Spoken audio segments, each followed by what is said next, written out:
Taste the Daily. தமிழ்நாட்டில் தேர்தல் பரப்புரை முடிவடைந்துள்ள நிலையில் தேர்தல் பறக்கும் படையினரும் காவல்துறையினரும் சோதனை நடவடிக்கைகளில் ஈடுபட்டு வருகின்றனர்.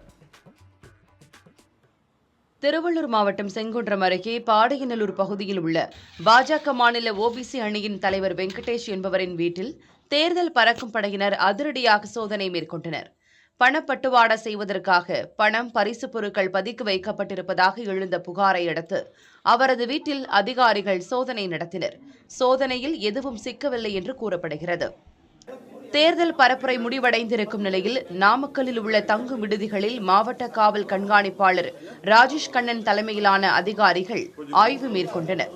சோதனைக்கு பிறகு அங்கு தங்கியிருந்த வெளியூரைச் சேர்ந்தவர்களை உடனடியாக ஊருக்கு அனுப்பி வைக்கும்படியும் விடுதி பொறுப்பாளர்களிடம் எஸ்பி அறிவுறுத்தினார். தொடர்ந்து செய்தியாளர்களிடம் பேசிய எஸ்பி ராஜேஷ் கண்ணன், மாவட்டத்தில் உள்ள 1628 வாக்குச்சாவடி மையங்களில் 2700 நபர்கள் தேர்தல் பாதுகாப்பு பணிகளில் ஈடுபட்டிருப்பதாகவும் தெரிவித்தார். இதேபோல் கள்ளக்குறிச்சி மாவட்டம் உளுந்தூர்பேட்டையில் உள்ள தங்கும் விடுதிகளில் காவல்துறையினர் தீவிர சோதனையில் ஈடுபட்டனர். தேர்தல் பரப்புரை நிறைவடைந்த நிலையில் விடுதிகளில் தங்கியுள்ள வெளி மாவட்டங்கள் மற்றும் வெளி மாநிலங்களைச் சேர்ந்தவர்களை வெளியேறுமாறு காவல்துறையினர் அறிவுறுத்தினர்.